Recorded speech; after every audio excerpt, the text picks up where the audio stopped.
Welcome back to the Padilla Family Homestead. Today we are going to be making winter spice muffins. This is a recipe out of my new ebook, The Christmas Kitchen, a gluten-free holiday made easy. And we have tons of fun recipes in there, and this is a great one. We're going to get in and start making this, but first, I ran out of brown sugar. I made brown sugar with you guys not that long ago. I feel like it was not that long ago, but I ran out. I have been testing recipes and baking like crazy, and we actually ended up last minute going to buy some brown sugar, and I'm going to show you the difference on what homemade brown sugar and store-bought brown sugar looks like. So I'm going to get this made really fast, and then we will jump in to the recipe. If you want to skip making brown sugar, then I will put a timestamp in the description below for you to jump to the beginning of this recipe. The first thing I need to do is grab sugar. I have a 5-gallon bucket down here, and I am just putting some of my organic cane sugar into this bowl.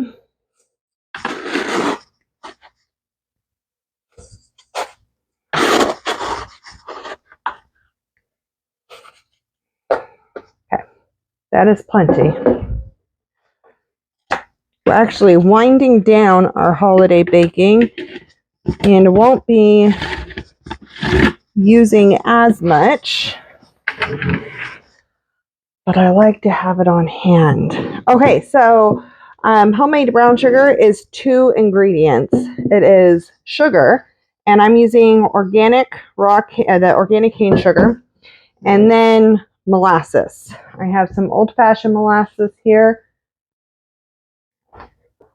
I'm gonna get a spatula, and you just mix this together. So I'm not gonna start off with a ton in here, but that will work.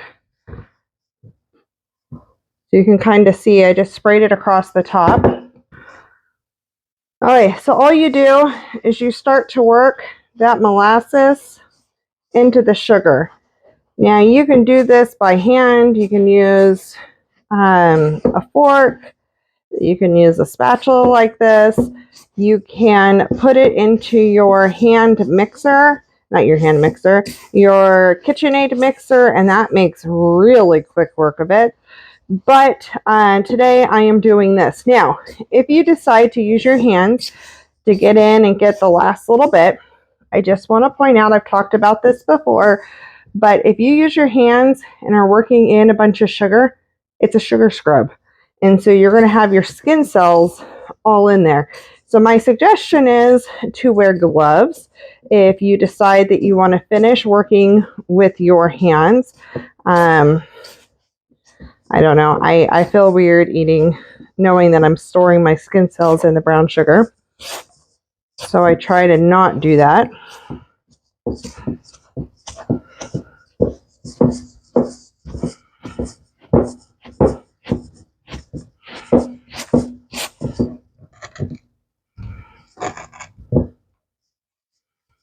I'm actually going to switch to the mixer because my neck is killing me and that motion is already killing me. I have a disc slightly out of my neck and I don't want to be in pain the rest of the day. So I'm going to be smart and just switch it over now and not push it. So I have the beater, the flat edge beater here. I'm going to pop that down, walk it, and just let it start mixing.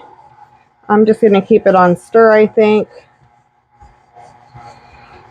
and let it do its thing. And basically what we're working on here is the sugar and the molasses. We're just breaking up any clumps of that molasses, and it's going to thoroughly incorporate into your sugar. Now, the stage it is right now is more like a light brown sugar. I usually go for a medium to a dark brown sugar.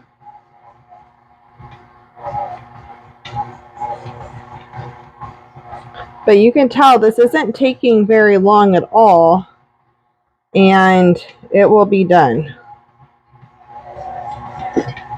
I'm going to add a tiny bit more.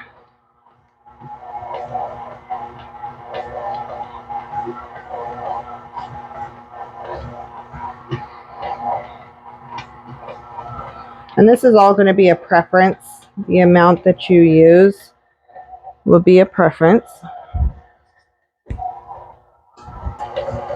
Scrape down the edge if there's any piled up on this edge right here, because your mixer is not going to hit there.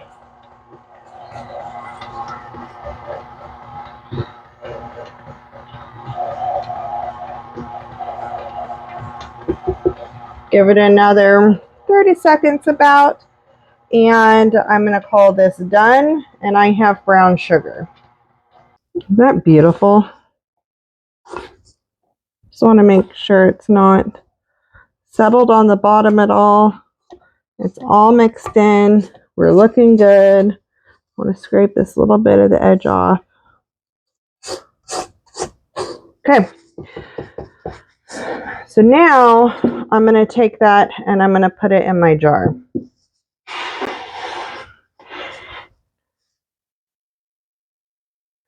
I do want to show you a side-by-side comparison of the brown sugar that I just made,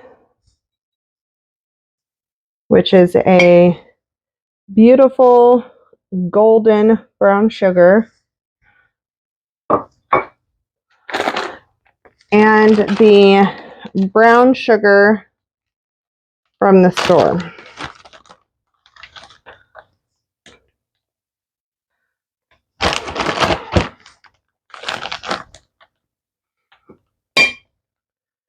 I don't know if you can really see that difference on camera.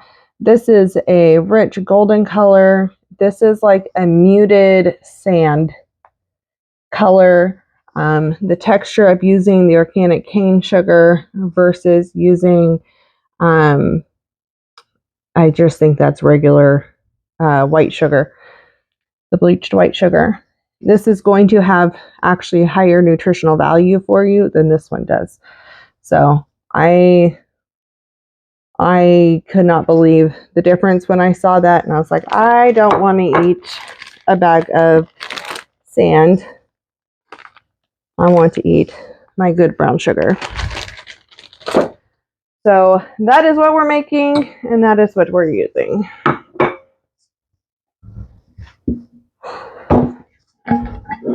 So for the recipe, I'm going to pull in here 1 cup of packed brown sugar. And then I can just fill the jar with the remainder of the brown sugar.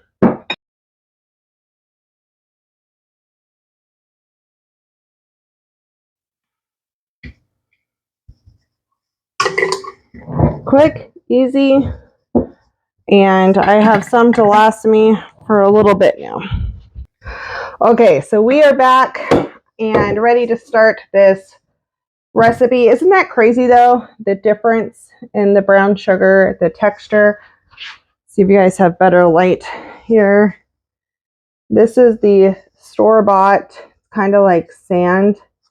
And then this is the homemade. There's just the richness, the color is just, the flavor is so much better homemade. Okay, so we are going to start with this recipe. I already have 1 cup of packed brown sugar in the bowl because of just making it. And now I need to add the flour, baking soda, and salt, and all of the spices. So I'm going to grab the spices and a couple of things we need, and we'll jump in. Okay, so we're going to do 2 1/3 cups of gluten-free all-purpose flour. I am using the Bob's Red Mill 1-for-1. Anytime I use this though, kind of shake it and loosen it so it's not as settled.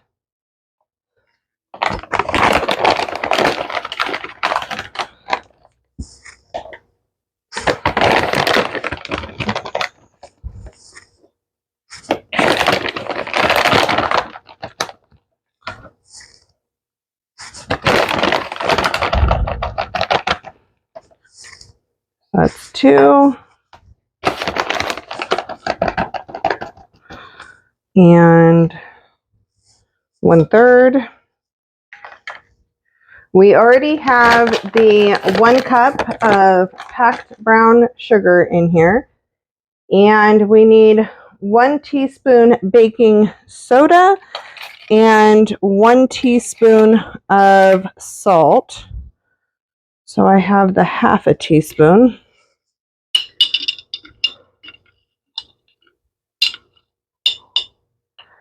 So we'll do 1 teaspoon salt.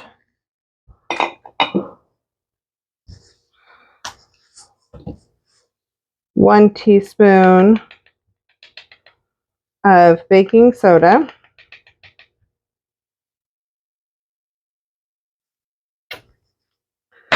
We're going to do 1.5 teaspoons of allspice. So allspice is its own spice that comes from a berry on the allspice plant. And it has the hints and flavors of like cinnamon and clove and nutmeg and all those things, but it doesn't actually have those in it. It's actually a common misconception. It is not all spices mixed together. It's its own spice. So it's 1.5 teaspoons allspice. We're going to do 1 teaspoon of cinnamon.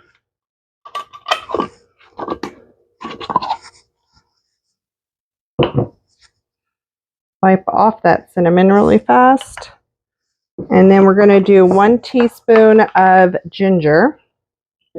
I get all my spices from Azure Standard. I buy them in bulk, either 4 ounces or by the pound, depending on the herb. But like the ginger, clove, allspice, and nutmeg, I did.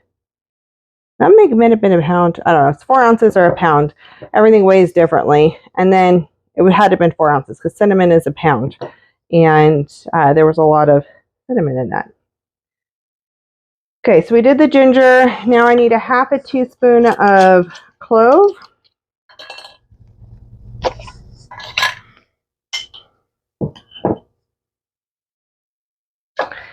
And 1/2 teaspoon of nutmeg. Now, if there's any of these spices you do not like, you can totally sub them out and change it. We like this combination, and that's the winter spice in the name. Is these are all kind of the warm, cozy spices of winter, of the cooler weather. And we really like how this comes together and tastes all together. It's just amazing. Okay, so we're going to go ahead and take this and kind of mix it. Just breaking up and spreading out that spice and the sugar into the flour. And that's going to help stop clumping of spices from happening as you make this mixture.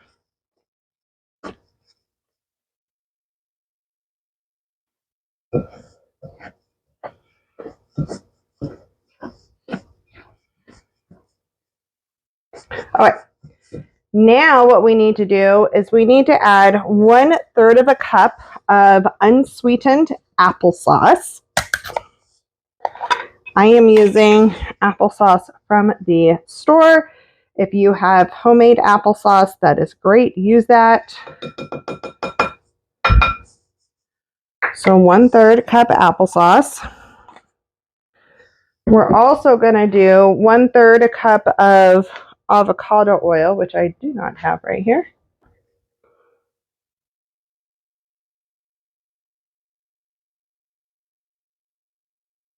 So 1/3 cup avocado oil.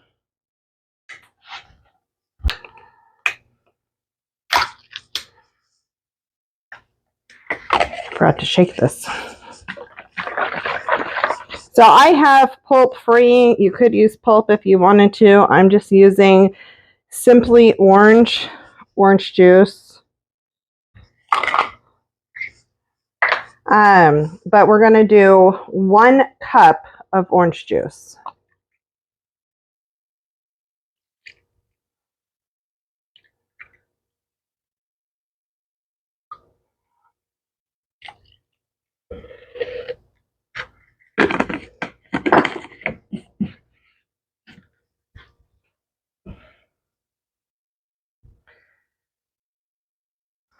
Okay.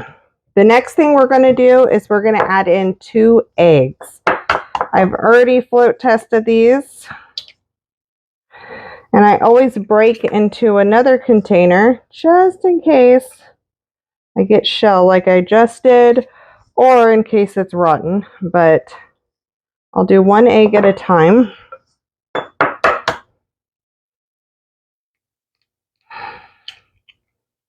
And if you get eggshell in your little bowl, use your shell to remove the shell out of the bowl, and it comes out so much easier than trying to chase it around with your finger.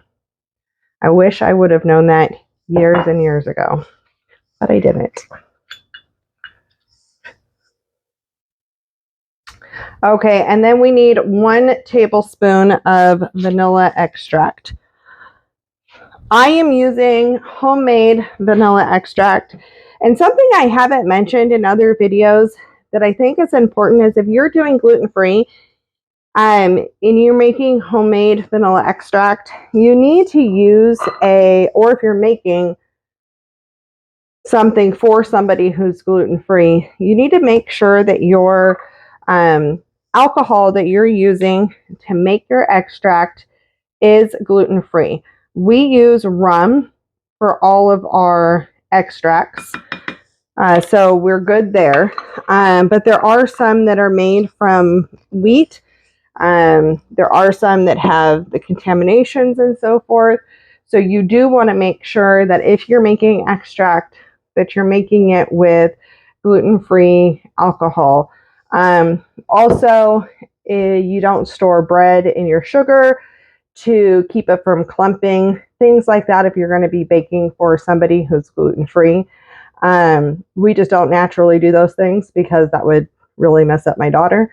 So those are things I don't always think about sharing, but it is an important tidbit. Okay, so we have almost everything in here. So we're going to, at this point, start mixing. It smells amazing already. You have the apples and the orange and all the spices. It just is really amazing.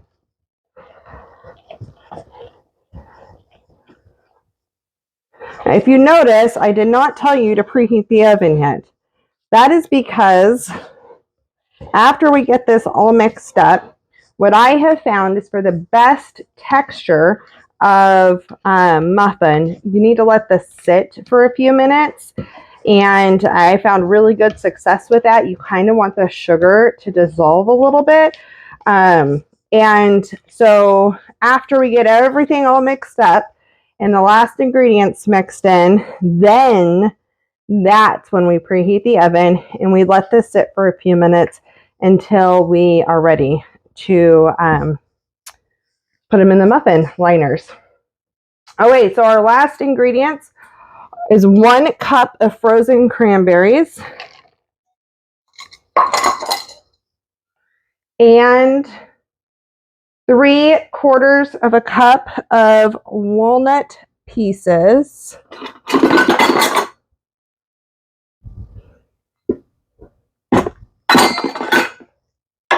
I'm going to guesstimate.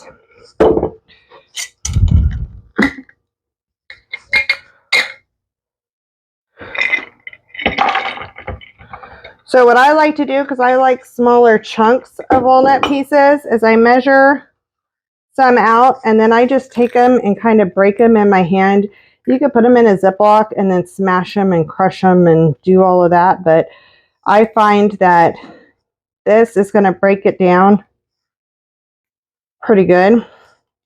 I have unsalted walnut pieces. I'm sure salted would be fine. But I like the unsalted in it a lot, so it doesn't bother me.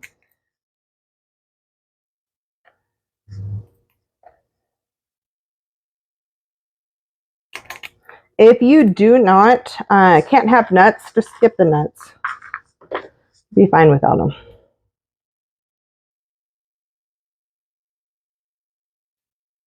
I've never tried this with like cashews or something like that, which are actually a seed and not a nut.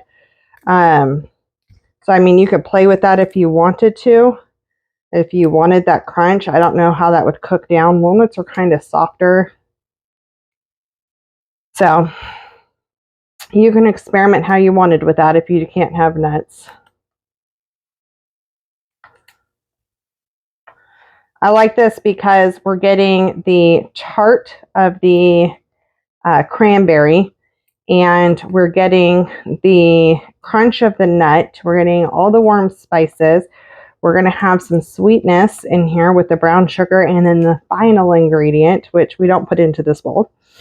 And then it really balances the flavors, and it makes a great, easy breakfast, especially on the go.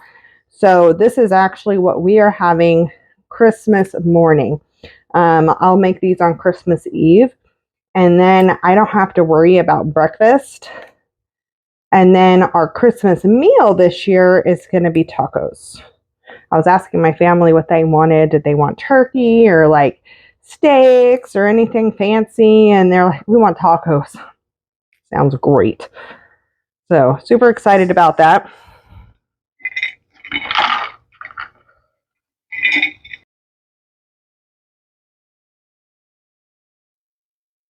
I like doing this too because I can tell if there's any like little pieces of shell or anything like that was mixed, because that would really stink to have in your muffins.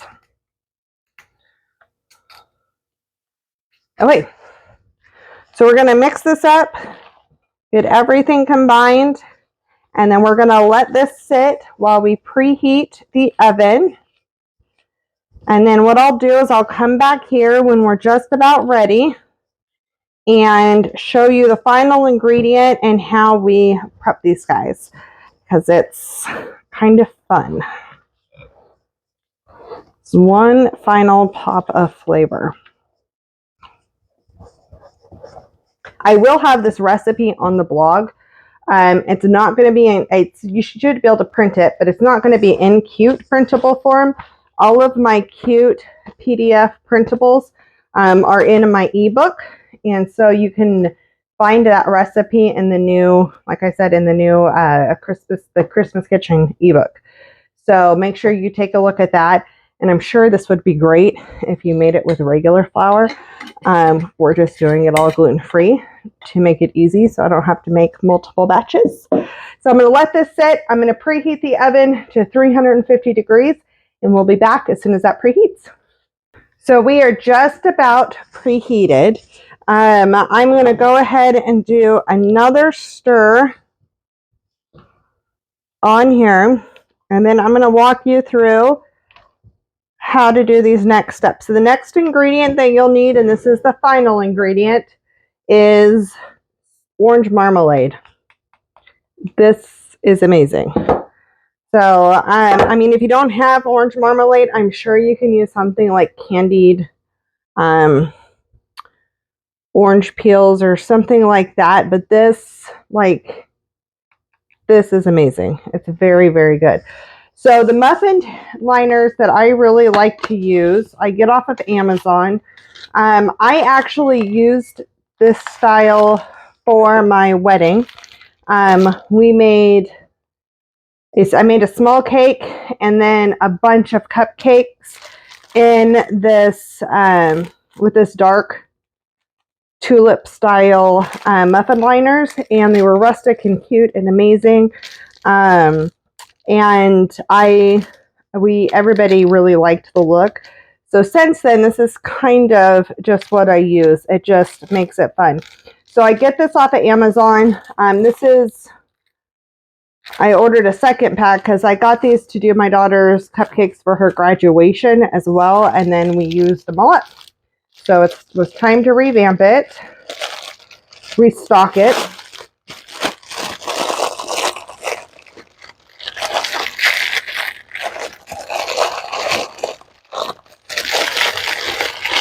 The color I want is all the way at the bottom.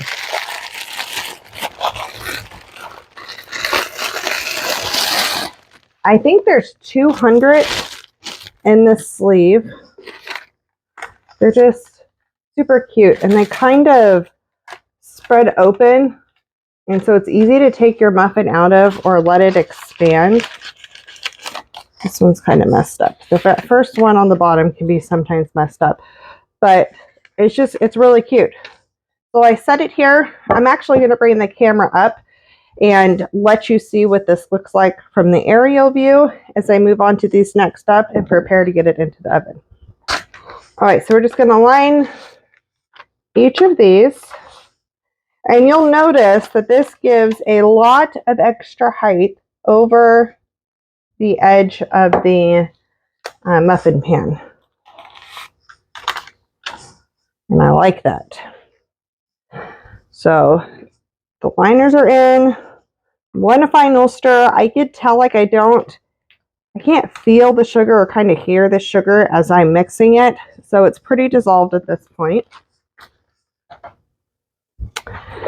And I need a 1/3 cup measuring cup, and all I do is I take the 1/3 cup measuring cup. I'm actually set up wrong here. I think I need this hand.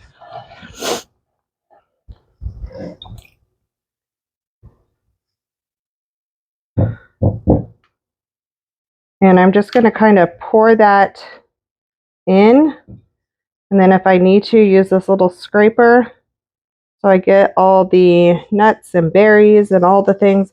And if you look, this would be going above or right up to that edge, and these liners are amazing. So if you're not using these liners and you're using a regular muffin liner, you're probably going to need a little less batter per muffin.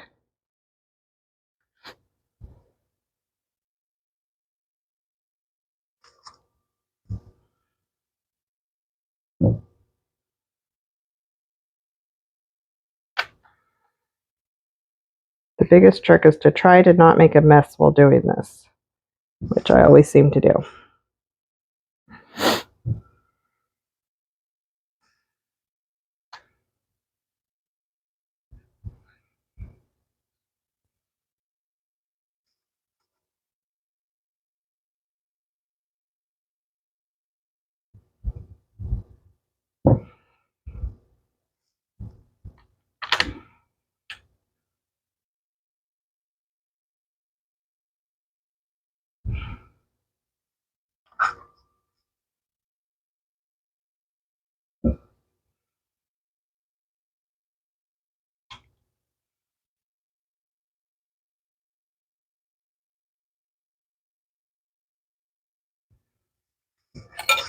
Okay, so all of those are filled. Now we're going to take our orange marmalade, and we have a teaspoon. And I'm going to take a teaspoon out per muffin. I'm going to drop it on the top, and then I'll show you what I do. Because you don't want to leave that there.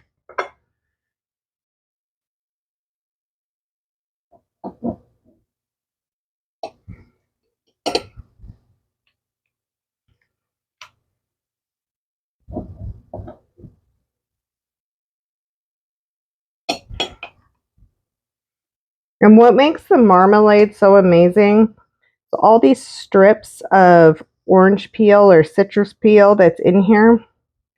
And it adds a sweetness. It adds another texture layer. It's amazing when you can find that piece in your muffin, it just elevates the whole thing.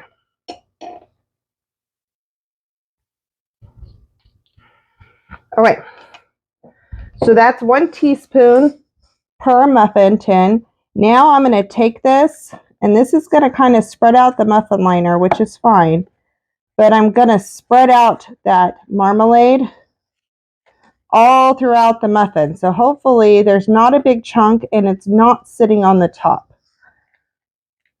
So I like the knife because it kind of helps me like cut it up, and if it's just out of the fridge, it's going to be colder and can stick together easier.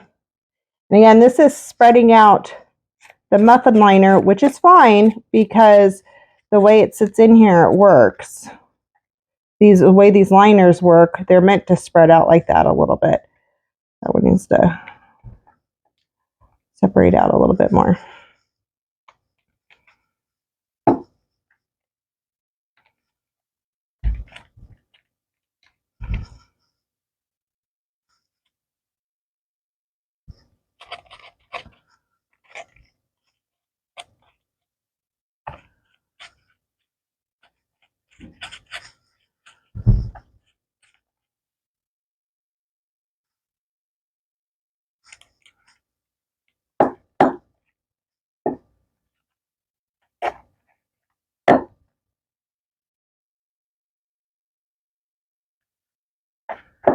Okay.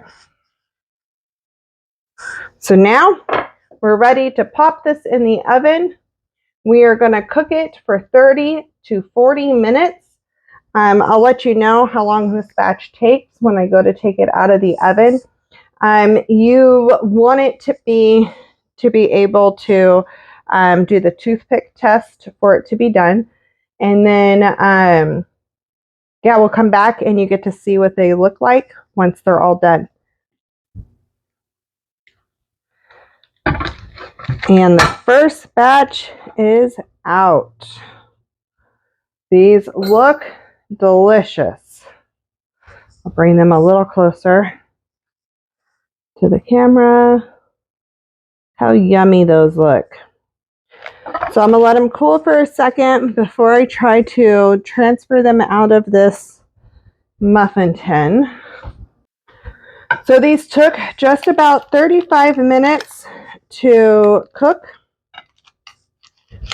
which isn't too bad.